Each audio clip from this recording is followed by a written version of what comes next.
नमस्कार साथियों। आज मैं एक वीडियो देख रहा था। उसमें किसी ने नचिकेता के बारे में वीडियो बनाया था। उसमें कहा था कि नचिकेता जो है छोटी सी उम्र में सत्य की खोज में निकले। इस पर फिर हम कभी बात करेंगे नचिकेता के बारे में। फिर यहाँ पर टिप्पणियां कुछ आई थी। एक आध टिप्पणी में पढ़ रहा था, नहीं ये सारा झूठ बकवास, सत्य की खोज में असल में बुद्ध निकले थे। फिर कोई कहीं से कंफर्मेशन मिला, हाँ भाई तुमने सही लिखा है। अब मुझे समझ में नहीं आता, हम लोग अपने वेदों, ग्रंथों, अपने महापुरुषों के बारे में कितना जानते हैं। बड़ा दुख होता है मुझे।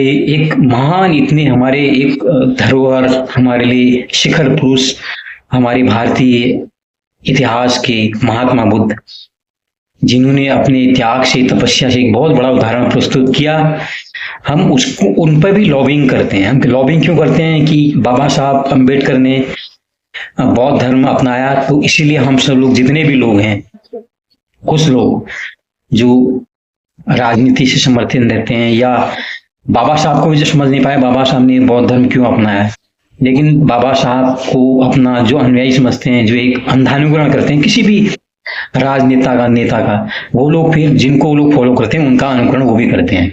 तो फिर बुद्ध के लिए भी ऐसे लोग जो है, बुद्ध को उन्होंने एक खास समुदाय से जोड़कर रख दिया, जबकि बुद्ध किसी के नहीं थे। आप फिर बात करते हो यहां पर आरक्षण की और चीजों की बात करते हो, आपको आरक्षण का पूरा लाभ चाहिए, सब चाहिए। आप जबकि देखती नहीं हो महात्मा बुद्ध ने कितना बड़ा त्याग किया। मात्र जब उन्होंने घर त्याग किया, उसमें एक सुंदर पत्नी उनके साथ थी, यशोधरा नाम की एक राजकुमारी, जिससे उनका विवाह हुआ था। उनका एक सुंदर सा पुत्र राहुल, उसकी उम्र मात्र 1 वर्ष से कम थी, और उनकी स्वयं की उम्र 26-27 वर्ष रहेगी जब उन्होंने गृह त्याग किया। और वो एक साधन संपन्न पूरा उनका जो परिवार जो था, वहां पर नौकरों चाकरों वाला परिवार, धन वैभव सुख की किसी चीज की कोई कमी नहीं। और जब आदमी पूरा लगा रहता है, यहाँ जितने युवक युवता हैं अभी एक दूसरे को, जैसे आप देखो सोशल नेटवर्किंग साइट में आप किससे सुनते होंगे कि उसने यहाँ से टिकटॉक पे उससे बात की।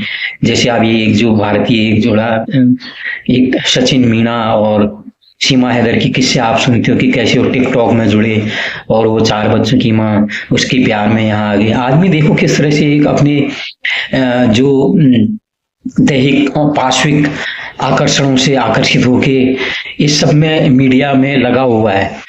हमारी मनोदशा ऐसी है। उस समय में महात्मा बुद्ध, जिनकी उम्र मात्र 26 वर्ष थी, उन्होंने अपनी युवावस्था का ख्याल नहीं किया।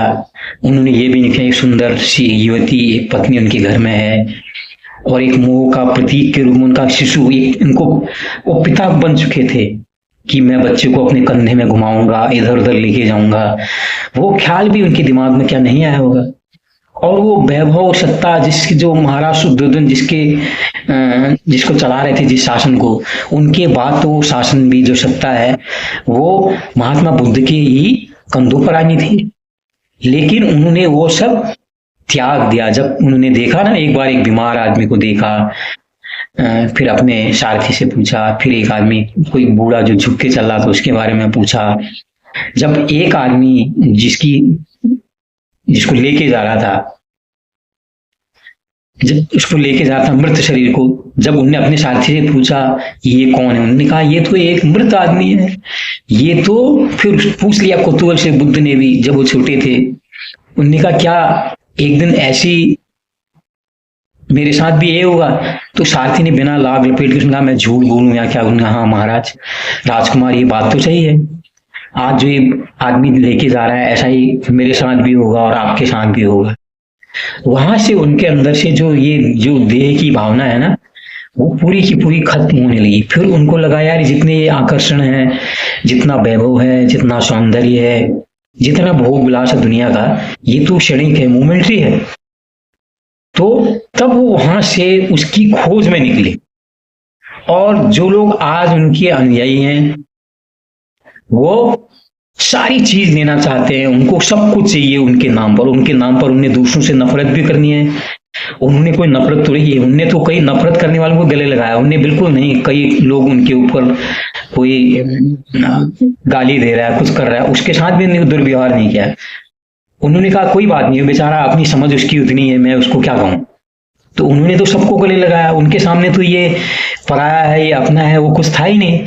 और यहाँ पर जो लोग उनसे साथ जुड़े हुए हैं, वो एक खास ग्रुप में, एक उसमें बैठ के रह गए हैं, बस उनको जोड़ देते हैं। नहीं, बुद्ध हमारे प्रतीक हैं, बुद्ध उनके प्रतीक हैं। कितनी गलत बातें हैं। और कुछ लोग क्या होते हैं, कुछ लोग ऐसे भी जो कहते हैं साबित करो कि बुद्ध है, आप साबित कीजिए बुद्ध है, इस चीज को साबित कीजिए। कुछ ऐसे लोग भी हैं। तो न जो साबित करने के लिए न उन्होंने बुद्ध को समझाया, जो अभी उनके अनुयायी बन के बैठे हुए हैं उन्होंने भी बुद्ध को समझा हुआ है। अपने अहंकार में जब हम ज्ञान लेंगे ना, अपने अहंकार से जब मुक्त होकर हम ज्ञान लेंगे, तो वो ज्ञान हमको मिलेगा नहीं। तो जो बुद्धत्व है ना, जो बुद्ध को प्राप्त हुआ बुद्धत्व, वो किसी को प्राप्त नहीं हुआ। बुद्ध ने तो पहले अपने को ही छोड़ दिया, अपना ही देह, उन्हें अपना जो आत्म भाव है ना, उन्हें अनात्म कह दिया, उन्हें आत्म भाव ही छोड़ दिया। जब वो आत्म भाव छोड़ा तो उनके अंदर वो त्याग की भावना पैदा हुई और सब कुछ त्याग दिया उन्होंने, पूरा सुख वैभव सब कुछ। जबकि बाद में कहते हैं जब लौट के आए तो राजा ने उनसे कहा, विशुद्धोधन ने, ये क्या सब है तुम्हारे पास इतना भूखो और तुम भीख मांग रहे हो आके यहाँ दरबार में, लोग क्या कहेंगे। तो उन्होंने तब भी यही कहा था, सच्चाई यही। तो पता लगा बाद में उनके पूरा परिवार भी उनके साथ ही उनके रास्ते पर चल पड़ा था। ऐसे थे महात्मा बुद्ध। तो उनके बारे में जितनी भी बात की जाए कम है ना। जो लोग, मैं बड़ी अनुरोध करता हूं उनसे, जो उनके समर्थक बनते हैं, पहले उनको पढ़ें, उनके त्याग के बारे में जाने, ये सब क्यों कदम उन्होंने उठाया उसके बारे में जाने। और जो लोग प्रश्न खड़े करें ना बुद्ध है कि नहीं है, उनके जीवन की जो ये तथ्य है ना कि सब कुछ छोड़ के युवावस्था में वो चल देते हैं। आप उसको झूठ को या सच को, आप उससे सीखने की कोशिश करो, कितना बड़ा त्याग था। उन्होंने ये दैहिक ऐन्द्रिक जो सुख है, आकर्षण है ना, उन सबको उन्होंने तिलांजलि दी थी, तभी तो बुद्ध बने। कृपया करके सब अपनी समझ से, अपनी चेतना से महापुरुषों के बारे में टीका टिप्पणी करें, अन्यथा कोई भी टीका टिप्पणी करने से बचें। ये हमारे लिए अच्छी बात नहीं है। आज की बात आपको कैसी लगी जरूर बताइए, लाइक कीजिए, शेयर कीजिए, सब्सक्राइब कीजिए। नमस्कार, धन्यवाद।